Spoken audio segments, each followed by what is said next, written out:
తుఫాను ఎక్కడ తీరం దాటుతుందన్న దానిపై ఇంకా ఉత్కంఠ కొనసాగుతోంది. యానాం కాకినాడ మధ్య తీరం దాటుతుంది అంటున్నారు ఐఎండీ అధికారులు. సాయంత్రం 5:30 నుంచి రాత్రి 11:30 మధ్య తీరం దాటవచ్చు అంటున్నారు అధికారులు. అయితే అంతర్జాతీయ వెబ్సైట్స్ మాత్రం కోనసీమ వైపు తుఫాను తీరం దాటొచ్చు అంటున్నాయి. దీంతో కాస్త కన్ఫ్యూజన్ ఏర్పడుతోంది. తుఫాను దిశ మార్చుకుంటుందా, కాకినాడ వైపే వెళుతుందా అనే ప్రశ్నలు తలెత్తుతున్నాయి. కోనసీమ నుంచి కాకినాడ వరకు హై అలర్ట్ కొనసాగుతోంది.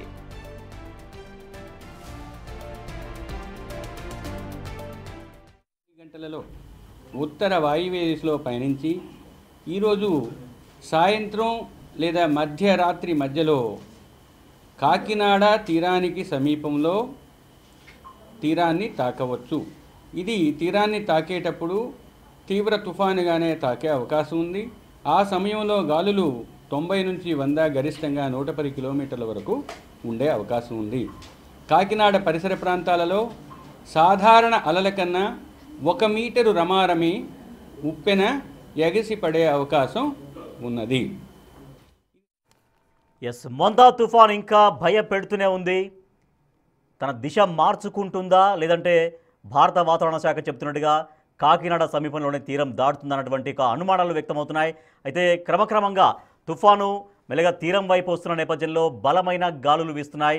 సాయంత్రం 5:30 నుంచి రాత్రి 11:30 మధ్యలో అర్ధరాత్రి లోపే తీరం దాటే అవకాశం ఉందని కాకినాడ సమీపంలో తీరం దాటుతుందంటూ భారత వాతావరణ శాఖ చెప్తోంది. అయితే అంతర్జాతీయ వెబ్సైట్స్ కొంత చెప్తున్నాయి, దిశ మార్చుకుంటుందేమో అన్నటువంటి ఒక అభిప్రాయాన్ని వ్యక్తం చేస్తున్నాయి. కాకినాడ నుంచి కాకినాడలో కాదు, అది కోనసీమ వైపు వెళ్తుంది. కోనసీమ పరిసరాల్లో, కోనసీమ ఏరియాలో తుఫాను తీరం దాటొచ్చు అంటూ అంచనా వేస్తున్నారు. సో మా అసోసియేట్ ఇన్పుట్ ఎడిటర్ గణేష్ మరింత సమాచారం అందిస్తారు. గణేష్, ఒక పక్క భారత వాతావరణ శాఖ చెప్తోంది కాకినాడ మధ్య తీరం దాటే అవకాశం ఉందని, లేదా అంతర్జాతీయ వెబ్సైట్స్ చెప్తున్నాయి కోనసీమ వైపు వెళ్ళొచ్చు అనేది. సో ఇప్పటికైతే ఎటువంటి క్లారిటీ ఉంది? నిజంగా అంతర్జాతీయ వెబ్సైట్స్ చెప్పినట్టు దిశ మార్చుకునే అవకాశం ఉంది అని ఏమన్నా భారత వాతావరణ శాఖ అధికారులు కూడా భావిస్తున్నట్టుగా తెలుస్తోందా? ఎస్ రాజేష్, ఎందుకంటే మోంతా తుఫాను చాలా వరకు అయోమయానికి గురి చేస్తుంది. ఒకటి, ఏదైతే భారత వాతావరణ శాఖ ఏదైతే ఉందో వాతావరణ శాఖ ఇప్పటికే తన వెబ్సైట్లో ఏ విధంగా దిశ ఉండబోతుంది, ఎన్ని కిలోమీటర్లు ప్రయాణం చేస్తుంది, ఎప్పుడు తీరం తాకే అవకాశం ఉంది, ఎప్పుడు తీరాన్ని దాటే అవకాశం ఉంది అనేది స్పష్టంగా ఒక పిక్చర్ ఎత్తిచ్చింది. దీన్ని మన శాటిలైట్ ఏదైతే ఉందో అన్ని శాటిలైట్లు మరోవైపు రాడార్ వ్యవస్థను అనుసంధానం చేస్తూ ఈ మ్యాపింగ్ అనేది ఇచ్చింది. కానీ అంతర్జాతీయ వాతావరణ కేంద్రాలు ఏదైతే ఇప్పుడు మోంతా అనేది ఇప్పుడు థాయిలాండ్కి చెందిన థాయిలాండ్ దేశం తన భాషలోన దాన్ని డీకోడ్ చేసి ఆ తుఫాన్కి ఆ పేరు పెట్టింది. కాబట్టి అంతర్జాతీయ సంస్థలు సైతం దీనిలో ఎంటర్ అయ్యాయి. అంటే వాళ్ళు చెప్పిన దానికి మన భారతదేశం వాతావరణ శాఖ చెప్పిన దానికి పూర్తి కాంట్రడిక్షన్ కనిపిస్తుంది. అంటే తీరం తాకడం, తీరం దాటడం అనేది చాలా ప్రధానమైంది. ఎందుకంటే అటు సహాయ చర్యలు తీసుకోవడానికి కావచ్చు, లేకపోతే వాళ్ళందరికీ ఎక్కడ దాటుతుంది, తాకుతుంది అనే దానిపైన అంచనాతో వాళ్ళు ఎస్కేప్ అవ్వడం కావచ్చు, లేకపోతే సహాయ చర్యలు కావచ్చు, లేకపోతే మిగతా అనేక చర్యలు తీసుకోవడానికి కావచ్చు. దీనికి ప్రధానంగా ఇది అవసరం.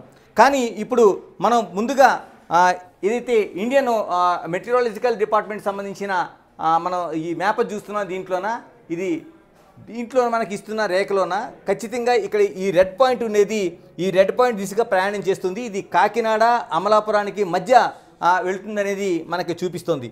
దీన్ని మనం కొంచెం జూమ్ చేసి చూస్తే ఖచ్చితంగా యానం కనిపిస్తుంది.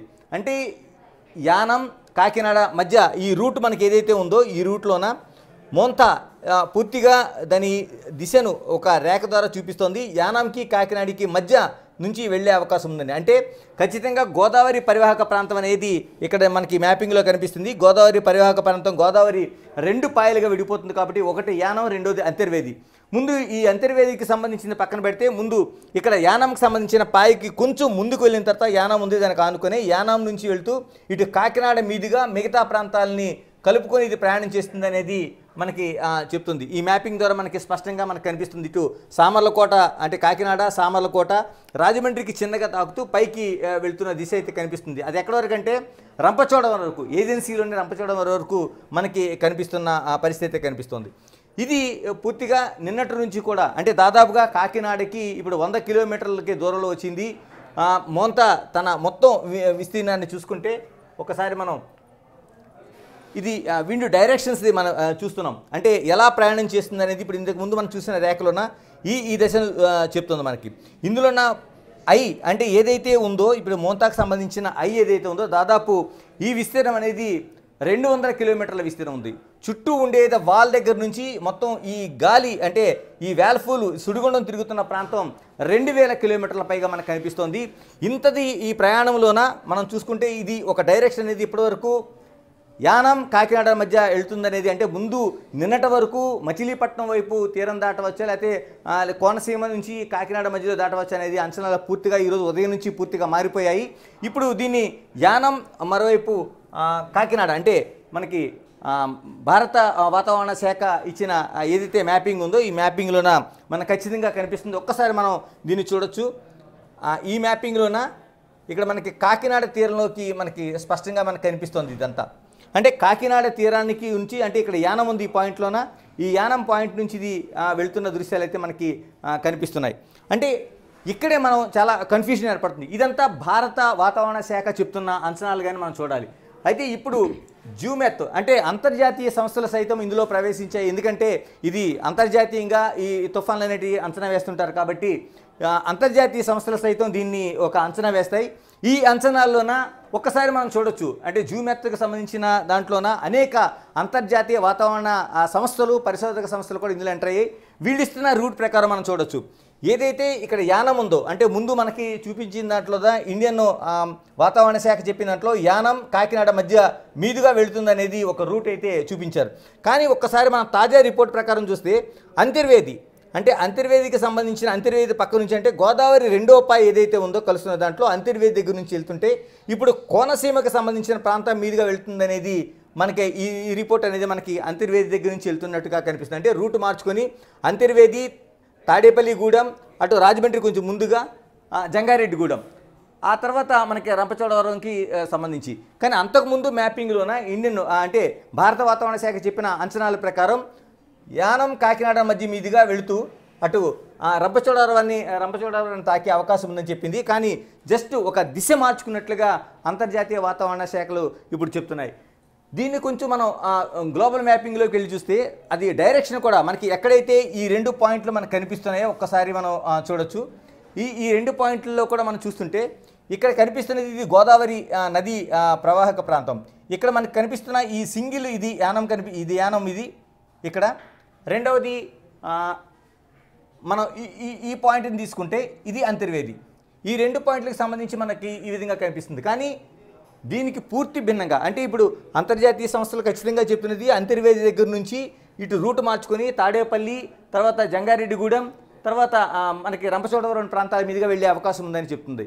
కానీ ఇప్పుడు ఇండియన్ సంబంధించిన మ్యాపింగ్లో మనకి వస్తున్న ఏదైతే విజువల్స్ ఉన్నాయో వీళ్ళు చెప్తున్న అంచనాల ప్రకారం ఇప్పుడు మనకి ఖచ్చితంగా ఇక్కడ యానం మీదుగా వెళుతుందనేది ఈ అంచనాలనేవి మనకి స్పష్టంగా చెప్తూ ఉన్నాయి.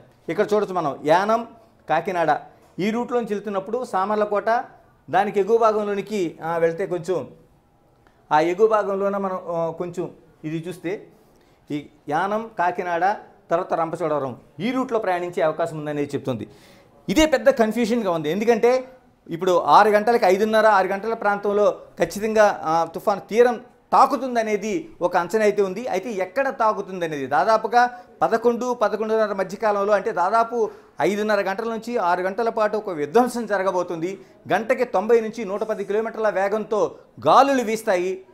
ఇంత తీవ్రతరంగా మనకి మోంతా తుఫాను మనకి ప్రయాణం చేస్తుంది. కాబట్టి ఈ తీరం ఎక్కడ తాకబోతుంది అనే దానిపైన అంతర్జాతీయ సంస్థలకు భారత వాతావరణ శాఖ ఒక పెద్ద రేఖ అనేది మనకు కనిపిస్తోంది. గణేష్ విశాఖ వాతావరణ శాఖ అధికారులు చెప్తున్నారు అది అంటే మన భారత వాతావరణ కండిషన్స్ వేరుంటాయి. సరే ఇప్పుడు అంతర్జాతీయంగా ఆ వెబ్సైట్స్లో కొంత అంచనా వేస్తుండొచ్చు. కానీ మన భారత ఉష్ణమండలం వాతావరణం వేరుంటుంది, వెదర్ కండిషన్స్ వేరుంటాయి. కాబట్టి డెఫినెట్గా మనకు ప్రామాణికం ఐఎండీనే అంటే భారత వాతావరణ శాఖ చెప్పేటువంటి సూచనలే మనం ప్రామాణికంగా తీసుకోవాలి. సో అది దాని అనుగుణంగానే కాకినాడ దగ్గరే తీరం దాడుతుందనేది విశాఖ అధికారులు చెబుతున్నటువంటి మాట. ఎస్, అంటే ఇది కావచ్చు. ఎందుకంటే ఎప్పుడు కూడా వాతావరణాన్ని ఎవరు కూడా అక్యురేట్గా అంచనా వేసే అవకాశాలు ఎక్కడా ఉండబోవు. ఎందుకంటే ఆ వాతావరణం అనేది ఇప్పుడు నిన్నటి నుంచి మనం చూసుకుంటే మోంతా తుఫాను చూసుకుంటే ఫస్ట్ మచిలీపట్నం దగ్గర తీరం, మచిలీపట్నం కాకినాడ మధ్య తీరం దాటే అవకాశం ఉందన్నారు. మచిలీపట్నం అమలాపురం మధ్య తీరం దాటే అవకాశం ఉందన్నారు. తర్వాత అమలాపురం కాకినాడ మధ్య తీరం దాటే అవకాశం ఉందన్నారు. చివరికి వచ్చేప్పటికీ యానం కాకినాడ మధ్య దాటే అవకాశం ఉందంటున్నారు. కానీ మనం అంతర్జాతీయ సంస్థలను ఎందుకు పరిగణలోకి తీసుకోవాలంటే చాలా వరకు తుఫాన్లని అంచనా వేయడం కావచ్చు, గుర్తించడం కావచ్చు, అవి తీరం తాకడం, దాటడం ఇవన్నీ కూడా అంతర్జాతీయ సంస్థల వైపే జరుగుతుంది. ఎందుకంటే దాదాపుగా భారత్, పాకిస్తాన్, థాయిలాండ్ ఇలాగ అనేక దేశాలు, దాదాపు 14 దేశాలు మాత్రమే తుఫాన్లను అంచనా వేసే అవకాశం ఉంది. మిగతా యుఎస్ఏ కావచ్చు, మిగతా వాటికి ఎటువంటి సంబంధం లేదు. ఎందుకంటే అరబ్ దేశాలు కొన్ని కలిపి ఉన్నాయి. దాదాపు 13 దేశాలు మాత్రమే ఈ తుఫాన్లకి ఏ విధంగా వస్తున్నాయి, అటు పసిఫిక్ మహాసముద్రం దగ్గర నుంచి హిందూ మహాసముద్రం, బే ఆఫ్ బెంగాల్, మరోవైపు అరేబియా సముద్రం, ఈ అన్ని ప్రాంతాల్లో కూడా వచ్చి ఏదైతే తుఫాన్లు ఉన్నాయో అటువైపు ఉండే హరికేన్లు కాకుండా, అంటే యుఎస్ అటువైపు నుంచి హరికేన్లు కాకుండా ఇటువైపు కొంచెం ఉండే ఈ తుఫాను ప్రభావితాలు ఏదైతే ఉన్నాయో వీటన్నిటిని కూడా ఈ 13 దేశాలు అంచనా వేస్తాయి. ఇప్పుడు ఈ 13 దేశాల్లో భాగంగా ఈ 13 దేశాలు ముందుగానే ఆ తుఫాన్లు వస్తున్న రాకడని, రాబోయే వాటిని గుర్తించి ముందుగానే పేర్లు పెడతారు. అందుకని ఈసారి థాయిలాండ్కి అవకాశం వచ్చింది. థాయిలాండ్ దేశం దీనికి ఇప్పుడు మోంతా అనే పేరు పెట్టింది. ఎందుకంటే ఒక పరిమళాలు వెదజల్లే ఒక పువ్వు అనేది ఆ థాయిలాండ్ భాషలో ఉంది కాబట్టి వాళ్ళు ఆ పేరు పెట్టగలిగారు.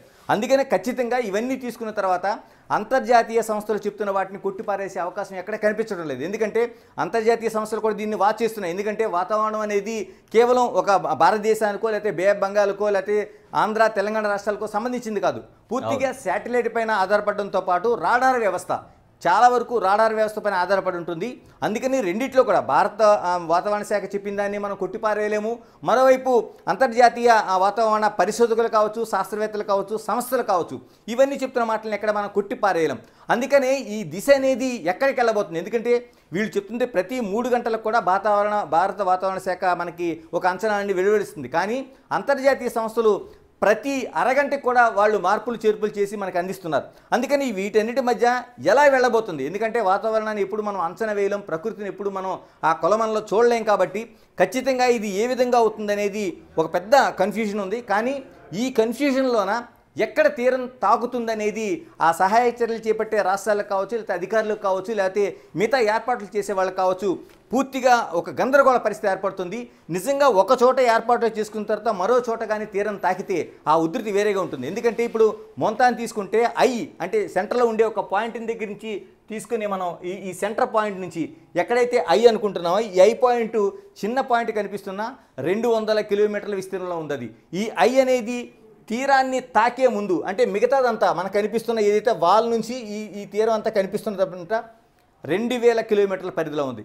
అంటే ఇప్పటికే చాలా వరకు చాలా చోట్ల ఉప్పాడ కావచ్చు, కాకినాడ కావచ్చు, యానం కావచ్చు, కోనసీమల ప్రాంతాలు కావచ్చు, చివరికి మచిలీపట్నం కావచ్చు, ఈ ప్రాంతాలు అన్నింటిలో కూడా ఈ 2000 కిలోమీటర్ల పరిధిలోకి వస్తున్నాయి. కాబట్టి వీటిలో గాలులు వీస్తున్నాయి, సముద్రం అల్లకొల్లంగా ఉంది, వర్షాలు పడుతున్నాయి, చాలా చోట్ల సముద్రంలోకి వెళ్ళే నీళ్లు వెళ్ళక చాలా వరకు ముంపు ప్రాంతాలు ఏర్పడుతున్నాయి. ఇన్ని సమస్యలు మనకి కనిపిస్తున్నాయి. ఇప్పుడు నిజంగా ఈ అనేది 200 కిలోమీటర్ల పరిధిలో ఉన్న కానీ ఎక్కడ తీరం తాగుతుంది అనేది కానీ స్పష్టత లేకపోతే సహాయ చర్యలు కావచ్చు, అక్కడ ఉండే ప్రజల అప్రమత్తత కావచ్చు, చాలా డేంజర్ లెవెల్స్ ఏర్పడే అవకాశం ఉంది. ఇప్పుడు ఈ రెండింటికి మధ్య మనం ఒక్కసారి చూద్దాం. నిజంగా యానం కానీ దాటితే యానం కాకినాడ మధ్యలో ఉండే ప్రాంతాలకు మాత్రమే ఉంటుంది. కానీ అదే కానీ అంతర్జాతీయ సంస్థలు చెప్తున్నట్టు కానీ ఒకవేళ అంతర్వేది దగ్గర నుంచి కోనసీమలోకి అడుగు పెడితే ఖచ్చితంగా ఓడల రేవు, అంతర్వేది పాలెం, తర్వాత కేశవదాస్ పాలెం, ఇలాగ అనేక చిన్న ప్రాంతాలు ఉన్నాయి. ఈ ప్రాంతాల మీదుగా వెళ్తే నిజంగానే అక్కడ సహాయ చర్యలు తీసుకోకపోతే నిజంగా వాళ్ళు అప్రమత్తంగా ఇప్పటివరకు ఈరోజు మధ్యాహ్నం వరకు మాకు ఏమీ కాదు తుఫాను వల్ల, వెళుతున్నది యానం మీద నుంచి కాకినాడ మీద నుంచి అంచనా వేస్తే ఎంత విపత్తు జరుగుతుందనేది మనం ఊహించాల్సిన అవసరం ఉంది. ఎందుకంటే 1996 నవంబర్ 6వ తేదీని కూడా ఈ విధంగా అంచనాలు తప్పేకొని వస్తుంది కోనసీమ కన్నారు. కానీ ఎటువైపు నుంచి దాటుతుందో తెలియదు. కానీ ఆకస్మికంగా అటు అమలాపురం వైపు వెళ్తుందనుకున్నది భైరవపాలెం, బొలుస్తిప్ప అనే 2 చిన్న మత్స్యకార గ్రామాల మీదుగా అది వెళ్లడంతో దాదాపు 220 కిలోమీటర్ల వేగంతో వెళ్లడంతో 11,000 మంది స్పాట్లో చనిపోయారు. 11,000 మంది క్షతగాత్రులయ్యారు. 3,000కి పైగా మరణాలు సంభవించాయి. దాదాపు 40,000 ఇళ్లు పోయినాయి. దాదాపు 230 హెక్టార్ల కొబ్బరి చెట్లు పూర్తిగా నాశనం అయ్యాయి. అంటే ఒక అంచనా కానీ వేయకపోతే ప్రాణ నష్టాన్ని ఖచ్చితంగా నివారించే అవకాశం ఉంది. అలా కానీ ఆ తీరం తాకే ఆ పరిస్థితులను కానీ అంచనా వేయకపోతే ఎలాగా అక్కడ భూమి కావచ్చు, లేకపోతే వ్యవసాయం కావచ్చు, మిగతా ఆస్తులు కావచ్చు, స్థిరాస్తులు కావచ్చు కాపాడలేకపోవచ్చు, కానీ ప్రాణ నష్టాన్ని మాత్రం కాపాడే అవకాశం తీరం తాకడం, దాని తీరం దాటడం అనే ముఖ్యమైన అంశాలపైన ఆధారపడి ఉంటుంది. ఇప్పుడు దీంట్లోనే ఉండే కన్ఫ్యూషన్తో గవర్నమెంట్ ఏ విధంగా తీసుకుంటుంది, ఇంత వ్యత్యాసం కనిపిస్తుంది. కాబట్టి దాదాపు 5:30-6 గంటల నుంచి రాత్రి 11-11:30 వరకు, అంటే 6 గంటల పాటు ఒక విధ్వంసం జరగబోతుంది. ఎందుకంటే దాదాపు ఇటు 200 కిలోమీటర్ల విస్తీర్ణంలో తీరం దాటే వరకు వెళుతుందంటే అది ఎంత విధ్వంసాన్ని సృష్టిస్తుందంటే దాదాపు 20-25 సెంటీమీటర్ల వర్షపాతం అనేది కళ్ళారా చూడగలుగుతాం. అంటే ఇది సెంటీమీటర్లో మనకంటే హైదరాబాద్ నగరాన్ని ఒకసారి మనకి ఎగ్జాంపుల్గా తీసుకుంటే, హైదరాబాద్ నగరంలో 6.5 సెంటీమీటర్ల వర్షపాతం పడితే మనకి లకిడికా పూల్ స్విమ్మింగ్ పూల్ అవుతుంది. హైదరాబాద్లో చాలా ప్రాంతాలు దాదాపు 230 ప్రాంతాలు నీట మునిగిపోతాయి మనకి. అంటే 6.5 నుంచి 10 సెంటీమీటర్ల వర్షానికే. అలాంటిది 20-25 సెంటీమీటర్ల వర్షపాతం వస్తుందంటే ఆ తుఫాను వల్ల, మోంతా వల్ల ఎంత విపత్తు జరగబోతుంది, ఎన్ని ప్రాంతాలు నీట మునగబోతున్నాయి అనేది మనం ఊహించడానికి కూడా చాలా ప్రమాదకరంగా కనిపిస్తుంది. అందుకని ఇప్పటికైనా ఈ 2 సంస్థల మధ్య ఒక సమన్వయంతో ఈరోజు ఇంకా దాదాపుగా ఇప్పుడు ఇంకా గంటన్నర సమయం ఏదైతే 4 అవుతుంది, ఇప్పుడు 5:30-6 గంటల మధ్య కానీ ఒక సమన్వయంతో అంతర్జాతీయ సంస్థలు, మరోవైపు ఇండియన్ వాతావరణ శాఖ, ఈ 2 కూడా భారత వాతావరణ శాఖ మొత్తం కలిపి ఒక సమన్వయంతో ఇక్కడి నుంచి తీరం దాటబోతుంది, ఇక్కడి నుంచి తీరాన్ని తాకబోతుంది అనేది ఈ 2 విషయాలు కానీ స్పష్టత కానీ ఇస్తేనే కొంత క్లారిటీ అధికారులు సమన్వయం చేసుకోవడానికి, లేదా సహచర్యలకు కావచ్చు, అక్కడ అప్రమత్తంగా ఉండడానికి కావచ్చు, ఇవన్నీ కూడా ఏర్పడతాయి. అలా కానీ లేకపోతే ఊహించని విపత్తి మనం చూడాల్సిన పరిస్థితి మనకు కనిపిస్తూ ఉన్నాయి. Right, thank you Ganesh. Montha తుఫాను భయపెడుతోంది. ఏపీ ప్రజలు తీవ్రంగా ఒక ఉత్కంఠగా ఎదురు చూస్తున్నారు. ఎక్కడి నుంచి తీరం దాటుతుంది అనే దానిపైన ఇంకా ఉత్కంఠ కొనసాగుతోంది. సో భారత వాతావరణ శాఖ చెబుతున్నట్టుగా కాకినాడ సమీపానికి అయితే దూసుకొస్తుందని భారత వాతావరణ శాఖ చెప్తోంది. సో కాకినాడ సమీపంలో తీరం దాటుతుంది. సాయంత్రం 5:30 దాటిన తర్వాత తీరం దాటే అవకాశం ఉంది. ఆ తుఫాను వచ్చేటువంటి ఆ దిశ వేగాన్ని పట్టి సాయంత్రం 5:30 నుంచి రాత్రి 11:30 మధ్యలో ఏ సమయంలోనైనా తుఫాను తీరం దాటే అవకాశం ఉంది. అది కూడా కాకినాడ సమీపంలో తీరం దాటబోతుంది అంటూ భారత వాతావరణ శాఖ అంచనా వేస్తోంది. కానీ అంతర్జాతీయ వాతావరణ శాఖ వెబ్సైట్స్లో కాకినాడ వైపు వెళ్ళదు, కోనసీమ వైపు వెళ్తుంది తుఫాన్, కోనసీమ దగ్గర తీరం దాటవచ్చు అంటూ అంతర్జాతీయ వెబ్సైట్స్ అంచనా వేస్తున్నాయి. సో మరి ఎందుకు కన్ఫ్యూజన్ అంటే అంతర్జాతీయ వెబ్సైట్స్ చెప్పినట్టుగా కోనసీమ వైపు వెళ్తుందా, లేదా భారత వాతావరణ శాఖ చెప్పినట్టుగా కాకినాడ వైపు వెళ్తుందా? సో తీరం దాటడం మాత్రం ఈ సాయంత్రం నుంచి రాత్రి 11:30 లోపు తీరం దాటొచ్చు అంటూ స్పష్టంగా అధికారులు చెబుతున్నారు. ఆ తుఫాను తీరం దాటే సమయంలో తీవ్రమైన తుఫానుగానే తీరం దాటబోతుంది. ఆ సమయంలో 100 కిలోమీటర్లకు పైగా, మ్యాక్సిమం 110 or 120 ఆ స్థాయిలో అంత వేగంతో ఈదురుగాలులు ప్రచండంగా వీస్తాయంటూ అధికారులు చెబుతున్నారు. ప్రజలనైతే అప్రమత్తం